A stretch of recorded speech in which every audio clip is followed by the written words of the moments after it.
vamos agora para Monogatari Series. Sim, Monogatari está de volta, fazendo a Shaft voltar à vida. E obrigado, né? Porque eu acho que é o único jeito da Shaft reagir a esse momento complicado que eles estão tendo aí, uma streak bem triste aí de projetos. Mas parece que aqui o trilho voltou, né? O trem voltou pro trilho, porque eu não vi, né? O Rafa que viu tudo. Eu vi 2 episódios e os 2 episódios estavam maravilhosos de produção. Maravilhoso de tudo, porque agora que a gente, inclusive, entrou num novo arco de Monogatari, que fechamos, entre aspas, o grande arco do Araragi no ensino médio, e esse episódio meio que serve pra essa série pra recontar algumas coisas dele na faculdade e, principalmente, dar novos caminhos pra algumas personagens. Então, a Nadeko, o Nonoki e um pouco da Tsuki são pontos centrais aqui nesse primeiro arco, principalmente. E isso é muito interessante, na real, porque principalmente a Nadeko, ela era uma personagem que tinha uma dinâmica muito direta. Tinha comentários e tal, mas o arco foi muito mais ela reagindo a coisas do que ela tomando atitudes. Aí a gente chega nesse arco, onde ela é responsável não só pra tomar o caminho dela do futuro, como criar conflitos com todas as ações passadas. E você tem um salto de qualidade imenso da personagem. E que ainda seta ela pra elementos futuros que, assim, são muito surpreendentes, são de extrema qualidade e elevaram a personagem a um nível que eu não pensava ver dela. Porque Monogatari tem muitos personagens muito bons, mas Sengoku Nadeko não necessariamente era um de grande destaque. E agora ela virou uma personagem com muito mais camadas, muito mais interessante. Então, esse primeiro arco, inclusive, parabéns, é definitivamente o melhor arco do anime.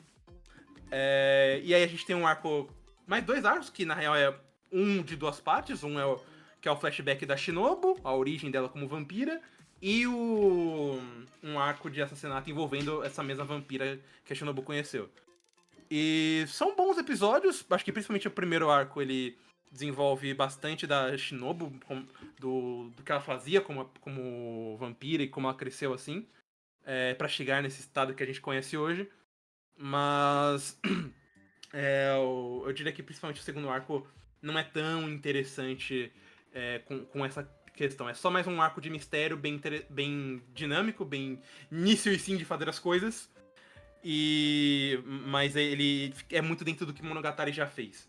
O que fica mais de destaque é justamente a mudança de produção, porque normalmente era mais o Itamura que dirigia o Monogatari e acho que é o Oishi, esqueci o nome dele agora, mas é o cara que fez Kiss no Monogatari.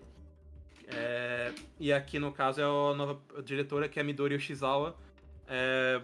Muito bom trabalho, mantém de fato uma boa qualidade, mas o maior destaque pra ela é como ela faz cenas muito próprias. Até cenas muito mais diferentes, muito mais brincalhonas, e tentando mesclar bastante com essa questão desse crescimento de personagem. E ela tem um estilo bem único e casou muito bem com essa série nova.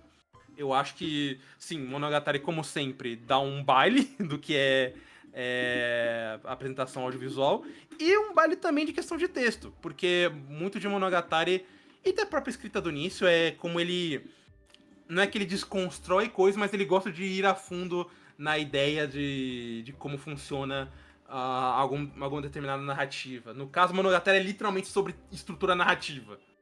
Então, muitas dessas brincadeiras de personagem, ou trocas de nomenclatura, ou questão de nome, é um texto muito dinâmico, muito cheio de informação, mas com muitos elementos de crítica para se trabalhar. E ele faz isso, inclusive, em outras séries, como Zaregoto, Katanagatari. E aqui se mantém, principalmente com o arco da Nadeko, que dá uma guinada bem diferente para ela. E aí a gente também tem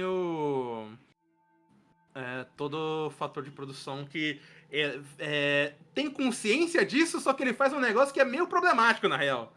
Que é uma grande característica, mas que ele acrescenta muito mais dessas ideias. Só que, qual que é a questão? Como Monogatari é uma série sobre linguagem, sobre texto, Você fazer uma coisa que é estritamente atrelada à linguagem japonesa, ela é bem difícil de você se ingerir agora, então não seja idiota e comece por aqui, por favor. E não ironicamente, Monogatari seria horrível dublado. Porque você adaptar Monogatari para uma língua e readaptar as piadas para uma língua, sendo que a própria produção já trabalha numa língua específica e trabalha as piadas dentro dessa língua específica, seria mais difícil de associar as coisas. Mas dentro de Monogatari é uma série muito boa, que traz um futuro bem legal pra série, que você pensava que já teria fechado bem com o Ori 2 e Zokoari, mas aqui a gente tem de fato muito mais carne pra trabalhar e muitos potenciais novos pra se descobrir. Então, Monogatari of Monster é uma temporada muito boa, principalmente o primeiro arco, que pra mim é excelente. E vai lá, é um dos grandes titãs do ano, como sempre, porque Monogatari, mesmo as temporadas ruins, ainda são minimamente decentes, é incrível. Você fecha com quanto com ele? 8, porque daí 9 pro primeiro arco, 7 pro segundo, fecha no 8.